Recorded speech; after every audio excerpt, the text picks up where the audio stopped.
വരൂ വരൂ, കൊല്ലൂ കൊല്ലൂ, ഞങ്ങളെ കൊല്ലൂ കൊല്ലൂ. ഇതാണ് നമ്മൾ ചെയ്യേണ്ടത്.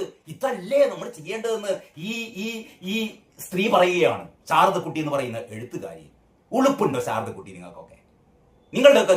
നിങ്ങൾക്ക് എങ്ങനെയാണ് ഇന്ത്യയിൽ നിങ്ങൾ താമസിക്കാൻ പറ്റും? നിങ്ങൾ പാകിസ്ഥാനിലേക്ക് വണ്ടി കയറി പോക്കോ, അവിടെ പോയി താമസിച്ചോ. എന്നാൽ നിങ്ങൾക്ക് നിങ്ങളുടെ എഴുത്തും നിങ്ങളുടെ സ്വാതന്ത്ര്യവും നിങ്ങളുടെ ഈ കുത്തിത്തിരിപ്പുകളൊക്കെ അവിടെ ശരിയാവും കേട്ടോ. എന്നിട്ട് എഴുതുകയാണ്, ബാക്കി പറയാണ്. രാജ്യമെന്ന് കേട്ടാലല്ല, മനുഷ്യനെന്ന് കേട്ടാൽ മാത്രമാണ് എന്റെ അന്തരംഗം അഭിമാനപൂരിതമാകുക. മണ്ണാങ്കട്ട. ദേശമെന്ന് കേട്ടാലല്ല, മനുഷ്യനെന്ന് കേട്ടാൽ മാത്രമാണ് എന്റെ സിരകളിൽ ചോര പതയ്ക്കുക. ഓ, എന്തൊക്കെ ഇവരെ കണ്ടല്ലോ, ഇവരെയൊക്കെ പച്ച മട്ടലിട്ട് കണ്ട് അടിക്കേണ്ടതാണ്. ഇതൊക്കെ ഈ ഹിമാൻഷി നർവാളിന്റെയും ആരതിയുടെ ഒക്കെ മുന്നിൽ പോയിരുന്നു കണ്ട് ശാരദക്കുട്ടിക്ക് ഇത് പറയണം കേട്ടോ. ശാരദക്കുട്ടി ഇത് പറയണം. മോളെ, അച്ഛനെ ഇസ്ലാമിക ഭീകരർ വെടിവെച്ച് കൊന്നത് അത് നല്ലതാണ് മോളെ. മോളെയും കൊല്ലട്ടെ, പേരക്കുട്ടികളെയും കൊല്ലട്ടെ, എല്ലാവരെയും കൊല്ലട്ടെ.